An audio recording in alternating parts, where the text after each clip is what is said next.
তো যখন আমরা ল্যান্ড করি ঢাকায়, তখন একটা পরিচিত দৃশ্য দেখা যায়। এই দৃশ্য বাংলাদেশের অন্য কোনো জায়গায় দেখা যায় না। পার পাবে না ইনশাআল্লাহ। কোন মাজলুমের চোখের প্রাণী বৃথা যাবে না, কারণ কিয়ামতের দিন আছে। এটা হচ্ছে মাজলুমের আশার দিন আর জালেমের জন্য হতাশার দিন। কিয়ামতের দিন না থাকতো তাহলে সমস্ত খুনি, ব্যভিচারী, ধর্ষণকারী, জালেম, ফাসেক, আল্লাহদ্রোহী সবাই পার পেয়ে যেত না। আল্লাহ পাক পার দিবেন না বলেই কিয়ামতের দিন রেখেছেন। ছোটবেলা আমরাও মনে করতাম যে মানুষের জন্ম নিয়েছে, কি ভুলটা করলাম, হিসেব নিকেশ, জান্নাত জাহান্নাম, কত সমস্যা।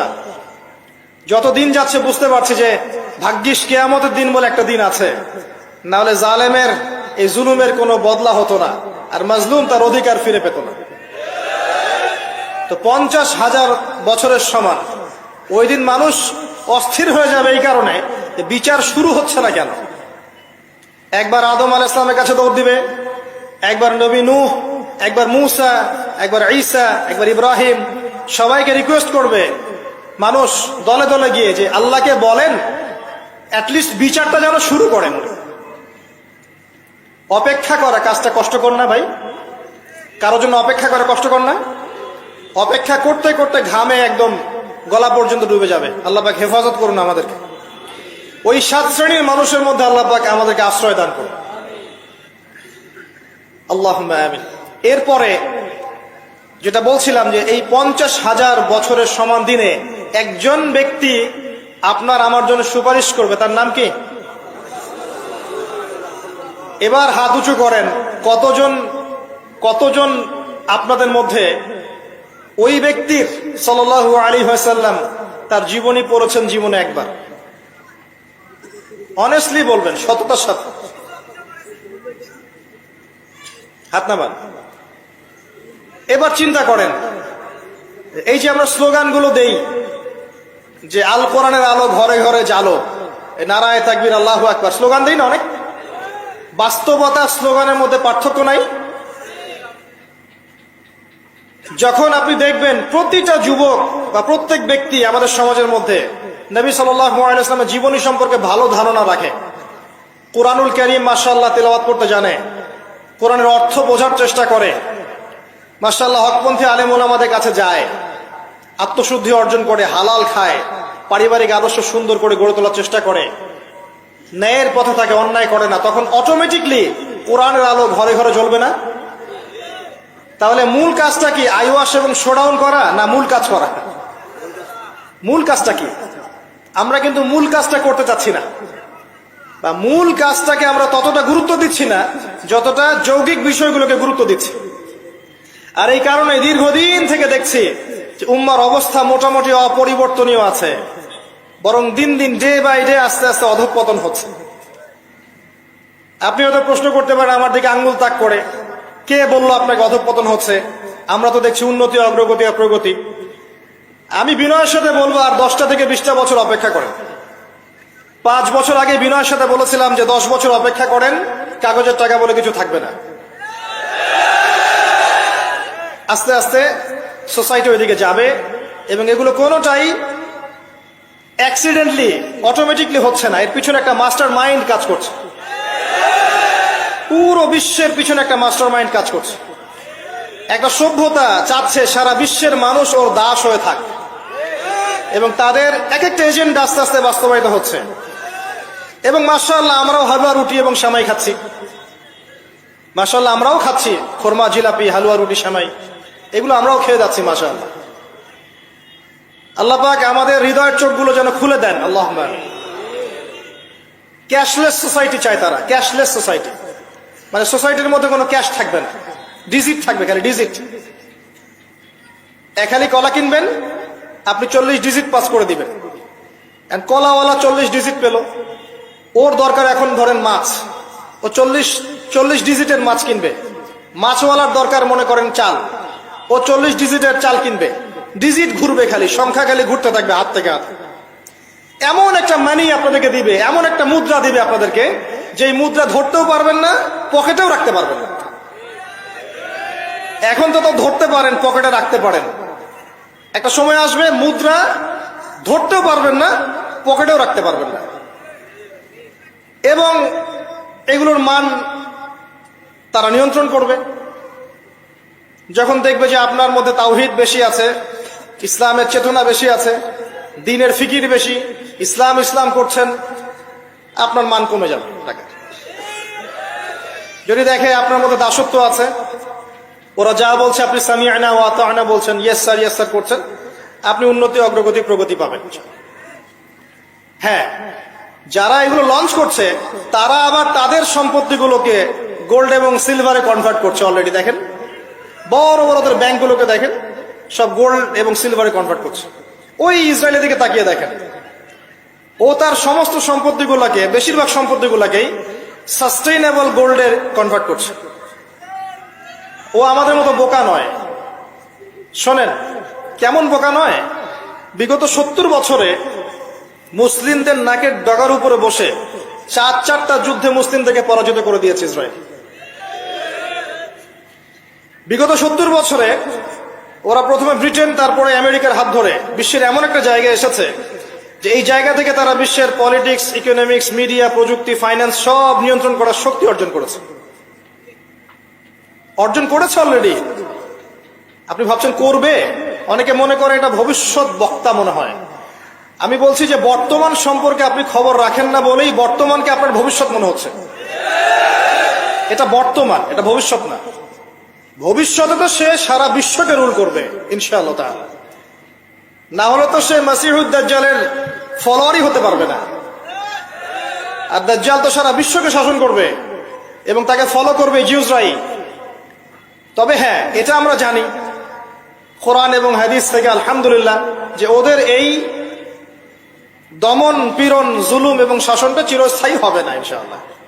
এটা একটা সাময়িক সময় জুড়ে থাকবে, এরপর আল্লাহ পাক পৃথিবী থেকে এটাকে সরিয়ে দিবেন ইনশাআল্লাহ। কিভাবে সরাবেন? ওই যে লোহিত সাগরে আল্লাহ পাক যেমন করে বনু ইসরায়েলকে ধাওয়া করছিল ফেরাউনের বাহিনী, মনে আছে? লোহিত সাগরে আল্লাহ পাক ফেরাউনের বাহিনীকে একত্রিত করেছেন, ডুবিয়ে দিয়েছেন, দেন নাই? আল্লাহ পাক সেম সুন্নাহ অ্যাপ্লাই করেছেন প্যালেস্টাইনের ক্ষেত্রে। আল্লাহ পাক সমস্ত জালেমদেরকে ওখানে একত্রিত করেছেন ধ্বংস করার জন্য। সেম সুন্নাহ, এটা হবে ইনশাআল্লাহ আযজা। আমরা জানি এটা সরে যাবে পৃথিবী থেকে। তারপরে এমন একটা যুগ আসবে যে যুগে ইনশাআল্লাহ আযজা ওয়াজাল একজন নবী সারা বিশ্ব পরিচালনা করবেন। একজন নবী, তার নামে ঈসা ইবনে মারইয়াম। এবং তার অনেক আগেই আমাদের ইমাম আল মাহদি তিনি ইন্তেকাল করবেন। মনে রাখবেন, শেষ জামানার সবচেয়ে ভাইটাল চরিত্র ইমাম মাহদি নয়। শেষ জামানার সবচেয়ে ভাইটাল চরিত্র হচ্ছে ঈসা ইবনে মারইয়াম। ঈসা ইবনে মারইয়াম সবচেয়ে ভাইটাল চরিত্র, কারণ তিনি জেরুজালেম থেকে সারা ওয়ার্ল্ডে ইসলামী খেলাফা কায়েম করবেন। এবং 40 বছর, এই 40 সংখ্যা এক্স্যাক্টলি 40 না আরো বেশি আল্লাহ ভালো জানেন, পৃথিবী জুড়ে ইসলামের অনুশাসন বজায় থাকবে ইনশাআল্লাহ। একটা কাঁচা বাড়ি, একটা পাকা বাড়ি আপনি পাবেন না যেখানে আল্লাহর কালিমা প্রবেশ করবে না, জুলুম বলে কিছু থাকবে না ইনশাআল্লাহ। যা দেখছেন আপনি এখন ওয়ার্ল্ড ওয়াইড যে দাপট, দেখে মনে হচ্ছে বিশ্ব এদের কোনো অস্তিত্বই বিশ্ব থাকবে না। এখন সারা বিশ্ব দিকে তাকিয়ে আপনার কাছে মনে হচ্ছে মাশাআল্লাহ, NATO, United Nations, world bank, এটা সেটা, বিশ্ব যে কি হচ্ছে সারাদিন। শুক্র গ্রহ আমার, একজন বলছে না শুক্র গ্রহ আমার, একজন মিসাইল তৈরি করছে, আর একজন প্রতিরক্ষা ব্যবস্থা করছে। ওয়ার্ল্ড অ্যাফেয়ার্স পড়লে মনে হয় যে ওয়ার্ল্ডটা এদেরই। কিন্তু আল্লাহ রাসূল সাল্লাল্লাহু আলাইহি ওয়াসাল্লাম বলছেন যে বিশ্বটা আস্তে আস্তে আস্তে আস্তে তার ধ্বংসের দিকে যাচ্ছে। এইটা চিরস্থায়ী হবে না এবং একে অপরের সাথে কলিউশন করে এরা শেষ হয়ে যাবে। মুসলিমদের উপর দমন পীড়ন যেমন বাড়বে, ঠিক একইভাবে আল্লাহ রাব্বুল আলামিন মুহাম্মদ সাল্লাল্লাহু আলাইহি ওয়াসাল্লামের বংশধরদের মধ্য থেকে একজন ইমামকে বের করে নিয়ে আসবেন। তিনি ইনশাআল্লাহ আযজা ওয়া জাল্লা মুসলিমদেরকে নিয়ে এই জুলুমের বিরুদ্ধে দাঁড়িয়ে যাবেন। পরে যখন মাসিহুদ দাজ্জাল বের হবে, তাকে তিনি হত্যা করতে পারবেন না, কারণ তাকে এত বেশি ক্ষমতা দেওয়া হবে যে মুসলিমরা তার সাথে পেরে উঠবে না। তখন আল্লাহ পাক ঈসা ইবনে মারইয়ামকে পাঠাবেন, সবচেয়ে ভাইটাল ক্যারেক্টার। এবং তিনি এই প্যালেস্টাইনের বাবে লুদ নামক জায়গায় মাসিহুদ দাজ্জালকে হত্যা করবেন ইনশাআল্লাহ আযজা ওয়া জাল্লা। আমাদেরকে বিশ্ব নেতারা এখন বোঝায় যে বিশ্বের শেষ নাই, এই পৃথিবী জয় করার পর আমরা মঙ্গলে গিয়ে থাকবো, তারপর শুক্রে, তারপর শনিতে, তারপর বৃহস্পতিতে, তাই না? মাইন্ডসেটটা এমন তৈরি করেছে না? কিন্তু বাস্তবতা হচ্ছে এই মহাবিশ্বই ধ্বংস হয়ে যাবে। এই পৃথিবী তো ধ্বংস হবেই, মহাবিশ্ব ধ্বংস হয়ে যাবে। তবে পৃথিবী ধ্বংসের আগে আল্লাহ পাক ঈসা ইবনে মারইয়ামের হাতে সারা বিশ্বে ইসলামী খেলাফা কায়েম করবেন ইনশাআল্লাহ। মাঝখানে একটা সময় আপনাকে পার করতে হবে। কত বছর? ননসেন্স প্রশ্ন, যে ভাই কত বছর, 100, 200, 500, আল্লাহ ভালো জানেন, আমরা জানি না এবং জানার কথাও না। কেউ যদি বলে এত সাল, সে নিশ্চিত কাযযাব, একজন মিথ্যাবাদী। এবং এটা একটা অহেতুক কথা, এত সাল, এত বছর পর, এটা আমরা বলতে পারবো না। কিন্তু এতটুকু বলতে পারবো যে পৃথিবী চিরদিন এভাবে থাকবে না। ওয়ার্ল্ডে এখন যা দেখছেন এগুলো চিরস্থায়ী হবে না। আস্তে আস্তে আস্তে আস্তে রাত যত গভীর হবে, ভোর তত কাছাকাছি আসবে। এবং এই পুরো বৈশ্বিক জুলুম, ফাসাদ, আপনার জেনা, আপনার পর্নোগ্রাফি, আপনার মাদক, সুদ, জুলুম, অত্যাচারের মধ্যেও দেখবেন প্রত্যেকটা জায়গায় জায়গায় আল্লাহ পাক কিছু না কিছু আল্লাহর বান্দাকে রেখে দিবেন। এবং আমার বিশ্বাস তাদের বেশিরভাগই হবে যুবক শ্রেণী। এটা আমার মত, আল্লাহ ভালো জানেন, আমার মনে হয় যে বেশিরভাগই হবেন যুব সমাজ। এবং আমার কাছে একটা দলিল আছে কেন মনে হয়। কারণ আসহাবুল কাহফ যারা ছিলেন তারা যুবক ছিলেন। প্রত্যেক যুগে যুগে আসহাবুল কাহফ থাকবেন ইনশাআল্লাহ তাআলা। তাদের হাতেই আল্লাহ পাক ইনশাআল্লাহ তাআলা এই দিনটাকে আমানত হিসেবে রাখবেন। উলামায়ে কেরাম তাদেরকে এগিয়ে নিয়ে যাবে। আস্তে আস্তে দেখবেন পরবর্তী জেনারেশনের পতাকা তারা বহন করবে ইনশাআল্লাহ। এখন যে কথাগুলো বলতে এতগুলো কথা বললাম, যে যখন আল্লাহ পাক মহাবিশ্ব সৃষ্টি করেছেন 6 দিনে, তখন মানুষের কোনো অস্তিত্ব ছিল না। ছিল? কোনো অস্তিত্ব ছিল না, মানুষের অস্তিত্বই ছিল না। সূরা দাহর পড়েন 1 নম্বর আয়াত, আল্লাহ পাক বলছেন হাল আতা আলাল ইনসান হিনুম মিনাদ দাহরি লাম ইয়াকুন শাইআন মাযকুরা। মানুষের উপর একটা সময় চলে গেছে যখন মানুষ কোনো আলোচ্য বিষয় ছিল না। এখন সারা ওয়ার্ল্ডের দিকে তাকালে মনে হয় যে মানুষই সবকিছু, তাই না? অথচ মানুষের বাইরে যে একটা জাতি আছে, জিন জাতি, এটাকে বিশ্বাসই করে না মানুষ। মানুষের আশপাশে ঘুরছে ফেরেশতারা, মানুষ বিশ্বাসই করে না। আল্লাহ পাক আছেন আরশে আজিমে, তার উপরে, মানুষ বিশ্বাসই করে না যে আল্লাহ বলে কেউ আছে। মানুষ মনে করে বিগ ব্যাং থেকে সব সৃষ্টি হয়েছে। হ্যাঁ, অনেক মানুষ মনে করে যে আল্লাহ বলতে কেউ নাই, সবকিছু বিগ ব্যাং থেকে সৃষ্টি হয়েছে। অথচ আল্লাহ পাক কোরআনে বলেছেন আওয়ালাম ইয়ারাল্লাযীনা কাফারু, সূরা আম্বিয়া 30 নম্বর আয়াত, আন্নাস সামাওয়াতি ওয়াল আরদা কানাতা রাতকান ফাফাতাকনাহুমা। কাফেররা কি লক্ষ্য করে দেখে না এই মহাবিশ্ব এবং পৃথিবী একটা বিন্দুর মধ্যে ছিল, আমি এটাকে পৃথক করে দিয়েছি, পার্থক্য করে দিয়েছি। ওয়াজআলনা মিনাল মাই কুল্লা শাইইন হাই, প্রত্যেক জীবন্ত প্রাণীকে সৃষ্টি করেছি পানি দ্বারা। আফালা ইউমিনুন, এরপরেও কি তারা বিশ্বাস করবে না? যারা সায়েন্সের ছাত্র, নিউক্লিয়াস সম্পর্কে পড়ে দেখেন, সাইটোপ্লাজম সম্পর্কে পড়ে দেখেন, ওখানে কতটুকু পানি আছে, কত অংশ পানি আছে। আল কোরআন বৈজ্ঞানিক, সম্পূর্ণ বৈজ্ঞানিক, কিন্তু বিজ্ঞান কোরআনিক হতেই হবে জরুরি না। বিজ্ঞানের কোনটা সত্য কোনটা মিথ্যা এটা কোরআন দিয়ে মানদণ্ড হিসেবে যাচাই করা যাবে। কোরআনের কোনটা সত্য কোনটা মিথ্যা এটা বিজ্ঞান দিয়ে যাচাই করা যাবে না। আল্লাহ পাক সৃষ্টি করেছেন, এরপরে মানুষকে সৃষ্টি করে একা ছেড়ে দেননি। আল্লাহ পাক প্রথমে নাম শিখিয়েছেন, সমস্ত জ্ঞান শিখিয়েছেন কাকে? আদম আলাইহিস সালামকে। ওয়াল্লামা আদম আল আসমা কুল্লাহা, মহাবিশ্বের সমস্ত নাম আমি আদমকে শিখিয়েছি। সুবহানাল্লাহ। আমাদের পিতা আদম আলাইহিস সালামের ডিএনএ এর মধ্যে জ্ঞান ছিল, সমস্ত জ্ঞান ছিল যা আল্লাহ পাক শিখিয়েছেন। বাই ডিএনএ আমাদের মধ্যে জ্ঞানগুলো এসেছে, এমনি এমনি আসেনি। মানুষ একটা বুদ্ধিবৃত্তিক প্রাণী না? অটোমেটিকলি কি মানুষ জ্ঞান শিখে ফেলেছে? আল্লাহ এই জ্ঞান আদম আলাইহিস সালামকে শিখিয়েছেন, তার বংশধরদের মধ্যে জ্ঞান ছড়িয়ে পড়েছে। এরপর আল্লাহ পাক জান্নাতে রেখেছেন, শর্ত দিয়েছেন কি? ওয়ালা তাকরাবু ওয়ালা তাকরাবা হাযিহিশ শাজারা, তোমরা দুজন এই গাছের কাছে যাবে না। পরীক্ষা, গাছটার নাম কি? এটা হচ্ছে ওই প্রশ্নের মতো ঈসা আলাইহিস সালাম কবে আসবেন।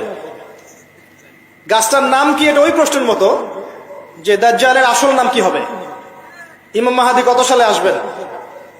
এগুলো ওই প্রশ্নের মতো যে ওই গাছটার নাম কি ছিল। প্রয়োজন নাই গাছের নামের আমার। গাছটা ছিল একটা টেস্ট পরীক্ষা, গাছের কাছেও যেও না, চলে গেলেন। কার প্ররোচনা চলে গেলেন? ইবলিস। তার নাম কি? ইবলিস। আচ্ছা, ইবলিস আমল করতো না? ইবলিস ফেরেশতাদের সর্দার ছিল না? কি কারণে আল্লাহ পাক তাকে বহিষ্কার করলেন? অহংকার, রাইট। আবা ওয়াস্তাকবার, সিজদা করি নাই। খলাকতানি মিন নার ওয়া খলাকতাহু মিন তিন, আমাকে সৃষ্টি করেছেন কি দিয়ে? আগুন। তাকে সৃষ্টি করেছেন মাটি। এটাকে বলে আত্ম অহংকার, ইগো। মনে রাখবেন, আপনার যত বড় সার্টিফিকেট থাকুক, কেমব্রিজ থেকে, অক্সফোর্ড থেকে, হার্ভার্ড থেকে বা দারুল উলুম থেকেই, যদি আপনার কাছে অনেক বড় বড় সার্টিফিকেট থাকে কিন্তু মনের মধ্যে অহংকার থাকে, আপনার মনের মধ্যে নূর আসবে না। যদি আসতো তাহলে ইবলিসের মনে আসতো। তার জ্ঞানের কোনো কমতি ছিল না। ওয়াস্তাকবার, সে অহংকার করেছে। আর অহংকার কাকে বলে? মাতারুন নাস, মাতারুল হক ওয়া গামতুন নাস, সত্যকে প্রত্যাখ্যান করা এবং অন্যদেরকে ছোট করা, আন্ডার এস্টিমেট করা। আর আমাদের সংস্কৃতি এখন হচ্ছে অন্যকে আন্ডার এস্টিমেট করা। আমাদের চরিত্রই হয়ে গেছে এমন, গীবত, তোহমত, অপবাদ, সমালোচনা, কাদা ছড়াছড়ি, চুল ছেঁড়াছেড়ি, এগুলোই সংস্কৃতি।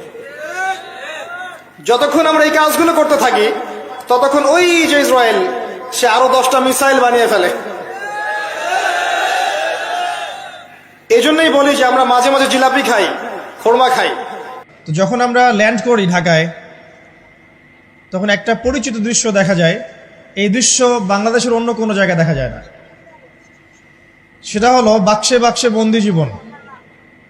উঁচু উঁচু কিছু ইমারত দেখা যায়, ইট কাঠ পাথরের কিছু ইমারত, ছোট ছোট বাক্সের মতো, আকাশ থেকে বাক্সের মতো লাগে দেখতে।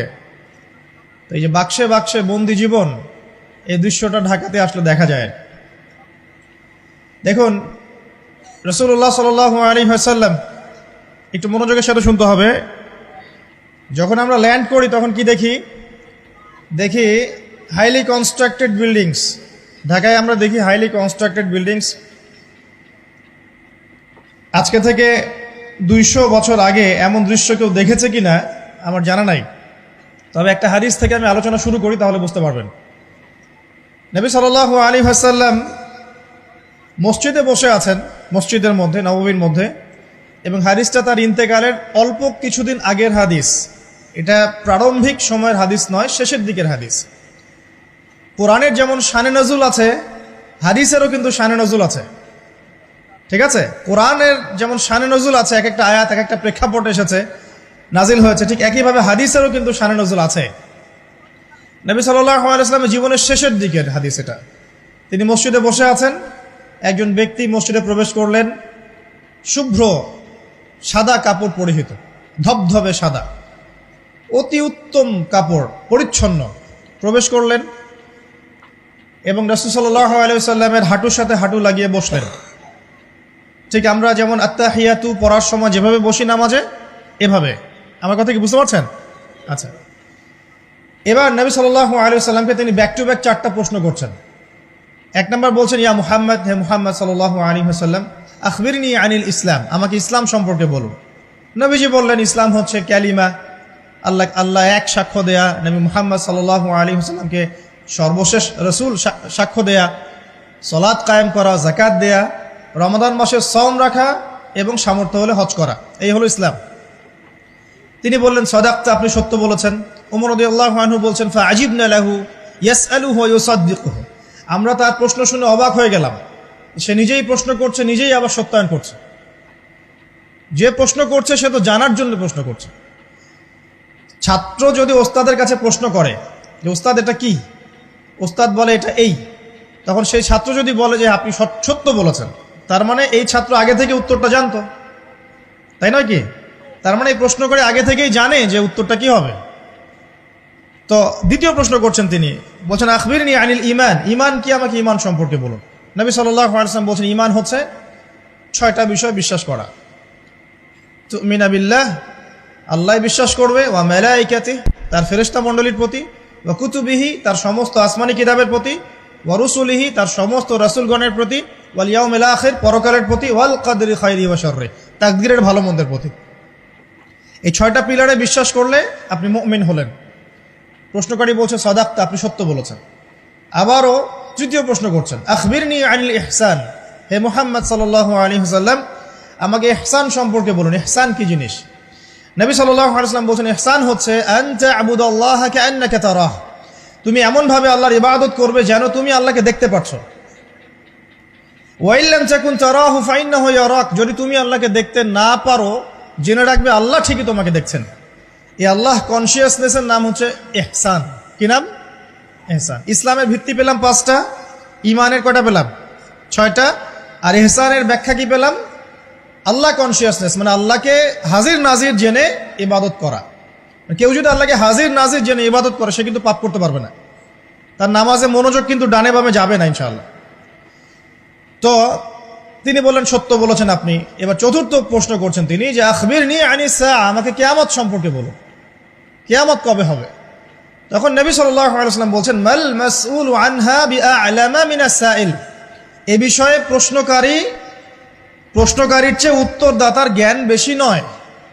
এই বিষয়ে প্রশ্নকারীর চাইতে উত্তরদাতার জ্ঞান বেশি নয়, মানে কেউই জানে না কিয়ামত এক্স্যাক্টলি কবে হবে। তখন প্রশ্নকারী থেমে যাচ্ছেন না, প্রশ্নকারী আবার প্রশ্ন করছেন, 5 নম্বর প্রশ্ন, যে ফাখবিরনি আন আমারাতিহা, তাহলে আমাকে কিছু আলামত বলেন কিয়ামতে কিছু আলামত বলেন। নবী সাল্লাল্লাহু আলাইহি ওয়াসাল্লাম অনেক আলামত বলতে পারতেন কিন্তু, এবং তিনি বলেছেন সারা জীবনে তিনি অসংখ্য আলামত বলেছেন। এবং আলামতগুলোকে 2 ভাগে ভাগ করা যায়, এগুলো বড় এবং কিছুগুলো হচ্ছে ছোট। যদিও বা সবগুলোই আলামত, তবে এটা হচ্ছে ফিকহের বিষয়, উসুলের বিষয়ের মধ্যে আমরা নিয়ে আসতে পারি যে বড় ছোট ভাগ করা যাচ্ছে, আলেম ওলামারা ভাগ করছেন। যাই হোক, 10টা বড় বড় আলামতের কথা বলা হয়েছে। এই 10টা না আসা পর্যন্ত কিয়ামত হবে না। মসিহুদ দাজ্জালের আগমন, নবী ঈসা ইবনে মারইয়ামের আগমন, ইয়াজুজ আর মাজুজ, দাব্বাতুল আরদ, জমিন থেকে প্রাণী বের হবে, ইয়েমেনের আগুন, 3টা বড় বড় ভূমিকম্প, পশ্চিম দিক থেকে সূর্যোদয়, এরকম 10টা আলামত বলা হয়েছে। এগুলো না হওয়া পর্যন্ত কিয়ামত হবে না। এগুলো এখনো হয়নি, এগুলোর কোনোটাই এখনো আসেনি। এগুলো বাদ দিয়ে যেগুলো আলামত সুগরা আমরা বলছি, ছোট ছোট, এগুলোর ম্যাক্সিমাম প্রায় 99% আমরা এখন দেখতে পারি। তবে দেখার জন্য চোখ লাগবে, আর চোখ বলতে শুধু বাইরের চোখকে বোঝাচ্ছি না, হৃদয়ের কলবের কি লাগবে? চোখ লাগবে। আমি আপনার কলবের চোখ দিয়ে আপনাকে শহরটাকে চেনাচ্ছি। আপনার এই হাদিসে নবী সাল্লাল্লাহু আলাইহি ওয়াসাল্লাম অনেকগুলো আলামত না বলে মাত্র 2টো আলামত বলেছেন। কয়টা? মাত্র 2টো। আমি বলছি জীবনের শেষের দিকের হাদিস, শেষ সময় তো আমরা বেশি নসিহত করতে যাবো, তাই না? মনে করেন আপনার পিতা মৃত্যুসজ্জায়, আল্লাহ না করুক, এখন তিনি আপনাকে ওসিয়ত করছেন যে বাবা এইটা করবা না, মায়ের যত্ন নিও, বোনদের যত্ন নিও, ইত্যাদি ইত্যাদি। তখন তার ওসিয়তগুলোকে আপনি কত গুরুত্বের সাথে গ্রহণ করবেন, এবং সেই সময় যত ইম্পর্টেন্ট কথা থাকবে সেগুলোই তো মানুষ বলবে, তাই নয় কি? সবচেয়ে ইম্পর্টেন্ট কথাগুলোই মানুষ বলবে। তো নবী সাল্লাল্লাহু আলাইহি ওয়াসাল্লাম এদিকে এসে মাত্র 2টো সাইনের কথা বলছেন। তার মধ্যে একটা হচ্ছে, ভালো করে শোনেন, তার মধ্যে একটা হচ্ছে আনতালিদাল আমাতু রাব্বাতুহা, যখন তুমি দেখবে, প্রশ্নকারীকে বলছে, যখন তুমি দেখবে যে দাসী তার মনিবকে জন্ম দিচ্ছে, দাসী তার মনিবকে জন্ম দিচ্ছে, মানে দাসী কিভাবে মনিবকে জন্ম দিতে পারে? দাসী কি মনিবকে জন্ম দিতে পারে? উত্তর, এখানে 3টা ব্যাখ্যা হতে পারে। কয়টা ব্যাখ্যা? 3টা। এছাড়াও আরো ব্যাখ্যা হতে পারে, হয়তো আল্লাহ পাক সেটা আমাদের জেহেনে হয়তো এখনো দেন নাই, হয়তো এমন কেউ আসবে পরবর্তী জেনারেশন, তারা হয়তো আরো ব্যাখ্যা করতে পারবে। তবে 3টা ব্যাখ্যা এখন পাওয়া যায়। 1 নাম্বার, দাসী তার মনিবকে জন্ম দিবে অর্থ হচ্ছে পিতা মাতার সাথে দাস দাসীর মতো আচরণ করা হবে। এবং এটাও কিন্তু কিয়ামতের আগের একটা বড় নিদর্শন যে পিতা মাতার সাথে দাস দাসীর মতো আচরণ করা হবে, এবং যেটা এখন হচ্ছে। আমরা দেখছি পিতা মাতার অধিকার তারা পাচ্ছে না, সন্তানদের হাতে নির্যাতনের শিকার হচ্ছে, বৃদ্ধাশ্রমে থাকতে হচ্ছে। সারা জীবন যে সন্তানকে বড় করলো, আজকে সেই সন্তান তার ওই যে কাফনের টাকা পর্যন্ত দিতে যাচ্ছে না, মারা গেছে লাশটা পর্যন্ত নিতে আসে না, এমন হচ্ছে না? এবং বস্তুবাদী শহরগুলোতে তো এটা বেশি। আর আমাদের শহরটা বস্তুবাদী না? তো আমাদের শহরে মানুষ বস্তুবাদী না? মানুষ বস্তুবাদী, কেউ অন্যের দিকে তাকানোর সময় নাই। এটা বোঝার জন্য আপনাকে ফ্লাইওভারে উঠতে হবে। ফ্লাইওভারে উঠে দাঁড়িয়ে থাকেন, দেখেন মানুষ ছুটছে নিজের চরকায় তেল দেওয়ার জন্য, কারো দিকে তাকানোর সময় নাই। এই সকাল থেকে শুরু হয়, রাত একদম 3টা-4টা পর্যন্ত এটা চলছে সারাদিন 24/7। উদ্দেশ্য কি? দুনিয়া। অল্প কিছু মানুষের বাইরে আছে যাদের উদ্দেশ্য আখেরাত, বেশিরভাগের উদ্দেশ্য কি? দুনিয়া। বাড়ি, গাড়ি, টাকা, জমি জমা, স্ট্যাটাস, দ্যাটস অল। মানে মানুষের এই কনসেপ্টটাকে বলা হয় মেটেরিয়ালিজম। কি বলে? মেটেরিয়ালিজম মানে বস্তুবাদিতা। কি বলে? কথা বলেন। বস্তুবাদিতা। এই বস্তুবাদী সভ্যতা কারা ছিল? ওই যে পশ্চিমারা, ইউরোপিয়ান সিভিলাইজেশন, এরা সবাইকে বস্তুবাদিতা শিখিয়েছে। মুমিনের চিন্তা থাকে পরকাল কেন্দ্রিক, যে কাজে পরকালের স্বার্থ আছে আমি সেই কাজ করব, যেই কাজে পরকালের স্বার্থ নেই আমি করব না। এটা মুমিনের চিন্তা। আর কাফের মুশরিক, বেদিন, ফাসেক, মুনাফিকদের চিন্তা হচ্ছে যেখানে দুনিয়ার স্বার্থ ওখানে থাকবো, দুনিয়ার স্বার্থ নাই থাকবো না। এই যে দুনিয়ার স্বার্থে মানুষের সারাটা জীবন ক্ষয় করে দেয়া, এর নাম বস্তুবাদিতা, মেটেরিয়ালিজম বলে এটাকে।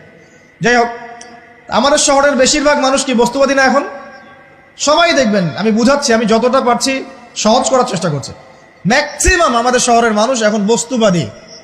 সবার চিন্তা একটাই, দুনিয়া, দুনিয়া আর দুনিয়া। যে দুনিয়া সম্পর্কে নবী সাল্লাল্লাহু আলাইহি ওয়াসাল্লাম বলেছেন, একটু শোনেন, যে মনে করেন এটা একটা মহাসাগর। নবী সাল্লাল্লাহু আলাইহি ওয়াসাল্লাম বলছেন এখানে একটা আঙ্গুল ঢুকিয়ে দাও, দিয়ে বের করো। এই আঙ্গুলে যতটুকু পানি আছে এটা দুনিয়া, আর এই পুরো মহাসাগরে যত পানি আছে এটা পরকাল। একদিন সাহাবীদেরকে নিয়ে নবী যাচ্ছেন সাল্লাল্লাহু আলাইহি ওয়াসাল্লাম, একটা মৃত গাধা বা বকরির বাচ্চা পড়ে আছে, মৃত গাধা বকরির বাচ্চা। সাহাবীদেরকে বলছেন, হে আমার সাহাবীরা, তোমরা কি এই বকরির বাচ্চাটাকে 1 দিরহামের বিনিময়ে কিনতে চাও? কিসের বিনিময়ে? 1 দিরহাম। দিরহাম কি জিনিস সেটা পরে বোঝাবো এখন ইনশাআল্লাহ, ওইগুলো এখন বুঝবেন না। দিরহাম কি জিনিস ওটা পরে বুঝবেন। দিরহাম থাকলে আর রিজার্ভ কমতো না। দিরহাম থাকতো যদি, কোনো কান্ট্রির রিজার্ভ আর কমতো না। রিজার্ভ কমে ডলারের ভিত্তিতে, আর ডলার হচ্ছে এখন সারা ওয়ার্ল্ডের ডমিনেটিং কারেন্সি, ওটাকে হার্ড কারেন্সি বলে। মানে আপনি তেল কিনতে চান, 1 কোটি টাকা ব্রিফকেসে নিয়ে আমাদের আবু ধাবিতে চলে যান, গিয়ে শেখদেরকে বলেন যে আমাকে 1 কোটি টাকার তেল দেন, 1 ফোঁটাও তেল দিবেন আপনাকে, দিবে না। যতক্ষণ আপনি ওই টাকাটাকে ডলারে কনভার্ট করবেন তারপর দিবেন, আপনাকে তখন সুন্দর মতো তেল দিবে। এই dollar petrol, dollar petrol, petrol ছাড়া ডলারে এক্সচেঞ্জ নাই। এটা হচ্ছে পেট্রো ডলার মনিটরিং সিস্টেম। এবং এটা নিয়ে কথা বললে আবার এক শ্রেণীর ঘুমটাওয়ালা শায়েখ আছে, বলবে খারেজি হয়ে গেছে। যাই হোক, এটা একটা জুলুম। কিরকম জুলুম? যে আপনি আপনার ইকোনমিক পুরো ব্যালেন্সটাকে ডলারের মানদণ্ডে যাচাই করতে হবে। আপনি যতই সমৃদ্ধশালী হন না কেন, আপনি ওই হার্ড কারেন্সিকে টেক্কা দিতে পারবেন না। আপনার কাছে গোল্ড আছে মনে করেন, সোনা, এখন সোনাটাকে আপনি যে ভাঙাবেন, ভাঙিয়ে যে মানে কান্ট্রির অন্যান্য ডেভেলপমেন্টের কাজে লাগাবেন, তার জন্য ডলারের সিঁড়ি পার হয়ে যেতে হবে আপনাকে। অথচ এই দিনার এবং দিরহাম রাসূল সাল্লাল্লাহু আলাইহি ওয়াসাল্লামের যুগের কারেন্সি ছিল, দিনার দিরহাম, যার ইন্ট্রিনসিক ভ্যালু বা অন্তর্নিহিত মান কখনো কমে যাবে না। দেখাচ্ছি, দাঁড়ান, আমি এমনি এমনি করে কথা বলি না। আসহাবুল কাহফ কত বছর ঘুমিয়েছিলেন বলেন? 309 বছর। 309 বছর। পকেটের মধ্যে কিছু কয়েন ছিল, সোনার আর রূপার কয়েন। এই এলাকা ছেড়ে চলে গেছে, গুহার মধ্যে ঘুমিয়েছে, রাত কাটাবে, আল্লাহ পাক ঘুম পাড়িয়ে রেখেছেন 309 বছর। 309 বছর ঘুম থেকে ওঠার পর তারা বলছে, কেম লাবিস্তুম, তোমরা কতদিন ঘুমিয়েছো? একজন বলছে লাবিস না ইয়াওমান আও বা'দা ইয়াওম, একদিন ঘুমিয়েছি বা একদিনের কিছু অংশ ঘুমিয়েছি। ঠিক আছে, ঘুম থেকে উঠেছে, এখন ক্ষুধার্ত আমরা, যাও এই মুদ্রাগুলো নিয়ে বাজারে যাও, বাজারে গিয়ে দেখো ফালয়ানজুর আইয়ুহা আজকা তুআমা, খেয়াল করে দেখো কোন খাবারটা উত্তম পবিত্র, ওটা নিয়ে আসো। তো 309 বছর একটা মুদ্রা নিয়ে ঘুমানোর পরেও মুদ্রার মান কমে যায়নি। ওই টাকা দিয়ে ঠিকই রুটি কেনা গেছে। এখন আপনি আপনার কারেন্সিগুলো নিয়ে 309 বছর ঘুমানো লাগবে না, আপনি 10 বছর ঘুমান। 10 লাখ টাকা নিয়ে 10 বছর ঘুমান। 10 লাখ টাকার মান যদি 9 লাখ টাকায় না নেমে আনছে, তাহলে আমি নাম বদলাই ফেলাবো। এখন 1 লাখ, দাঁড়ান, ঠিক বলেন না, দাঁড়ান, বোঝেন আগে। এখন এই যে 1 লাখ টাকার মানটা হারালেন আপনি, 1 লাখ টাকার মানটা আপনি হারিয়ে ফেললেন, তো ওই 1 লাখ টাকা আর্ন করার জন্য আপনাকে শ্রম দিতে হয়নি? আপনার মাথার ঘাম পায়ে ফেলতে হয়েছে না? তাহলে আপনার শ্রমটা গেল কোথায়? তাহলে কেউ আপনার শ্রমটা লুটে পুটে খেয়ে ফেললো। যেহেতু আপনার কারেন্সির মানটা ডলার বেসড, এই কারণে ওই মনিটরিং সিস্টেম যারা চালায় ওরা আপনার এভাবে করে শ্রমটাকে সিজ করে ফেলে দিবে। আর আমি যদি আপনাকে আমার ফার্মে কাজ করাই, কাজ করিয়ে সারাদিন কাজ করানোর পরে আপনাকে কোনো পারিশ্রমিক না দেই, শ্রমের কোনো মূল্য না দেই, আপনি আমাকে জালেম বলবেন না? বলবেন কি না? ঠিক এই কারণে আমরা বলছি এই মনিটরিং সিস্টেমটাই জুলুম। আর নবীজি বলছে দিনারের কথা বলছেন, দিরহামের কথা বলছেন। এটা যদি আপনার পকেটে থাকতো 309 বছর কেন, 1000 বছর পর উঠলে ওটার মান সেটাই থাকবে, কমতো না। এই হলো ইসলামিক কারেন্সি। এটা নিয়ে কথা বললে আবার এক শ্রেণীর ঘুমটাওয়ালা শায়েখ আছে, কিছু সত্য কথা ওরা হজম করতে পারে না। তখন দেখা যায় যে একটা ফতোয়া দিবে, এ খারেজি হয়ে গেছে, ফাইজলামি পাইছে। কে খারেজি একটু বলে নেই। খারেজি আকীদাটা কি আসলে? খারেজি আকীদা হচ্ছে কোনো ব্যক্তি যদি অন্য কোনো মুসলমানকে যদি কবিরা গুনাহ করার কারণে কাফের মনে করে। কথা বোঝেন? আপনি সুদ খেয়েছেন বা ঘুষ খেয়েছেন বা জেনা করেছেন, এগুলো কবিরা গুনাহ। এখন আমি যদি বলি যে সুদ ঘুষ জেনা করার কারণে আপনি কাফের হয়ে গেছেন, আপনাকে হত্যা করা জায়েজ, তাহলে আমি খারেজি। বুঝতে পারছেন কথা? কিন্তু আমি কি কখনো এরকম কোনো কথা বলেছি? এই যে মনিটরিং সিস্টেম নিয়ে কথা বললাম, এর সাথে কবিরা গুনার কি সম্পর্ক আর খাওয়ারিজমের কি সম্পর্ক? আবার কোনো কোনো ক্ষেত্রে দেখা যায় যে পলিটিক্যাল সমালোচনা করলে খারাজি টাইটেল দিয়ে দিবে। ওই যে বললাম, আমাদের শেখদের কাছে যান মিডল ইস্টের, গিয়ে আপনি দেন, টাকা দেন, তেল দিবে না, ডলার না দিলে বলবে এই যে এন্টি মিডল ইস্ট কথা বলেছে, অতএব সে খারিজ হয়ে গেছে। আমি আপনাকে একটা এক্সাম্পল দিই, শোনেন, বোঝেন কথাগুলো, বোঝেন। ইয়াজিদের নাম শুনেছেন? ইয়াজিদ ভালো শাসক ছিল না খারাপ শাসক ছিল? তার আমলে হুসাইন রাদিয়াল্লাহু আনহু শাহাদাতের ঘটনা ঘটেছে, হাররার যুদ্ধ ঘটেছে, সে মদিনা আক্রমণ করেছে, মক্কাও আক্রমণ করেছিল, ম্যাসাকার করেছে। বহু সাহাবী তার এই শাসন মেনে নেয় নাই। তার মধ্যে একজন হচ্ছে আব্দুল্লাহ বিন জুবায়ের রাদিয়াল্লাহু আনহু, জুবায়ের ইবনে আওয়াম রাদিয়াল্লাহু আনহুর ছেলে। তার অনুসারী অনেক সাহাবী ছিলেন। আর আমাকে বলেন, ইয়াজিদ যখন মক্কা মদিনা আক্রমণ করছিল বা তার সেনাবাহিনীরা যখন ইমাম হুসাইনকে কারবালার প্রান্তরে শাহাদত দিচ্ছে বা আক্রমণ করছে তার সপরিবারে, এখন যে সাহাবীরা তার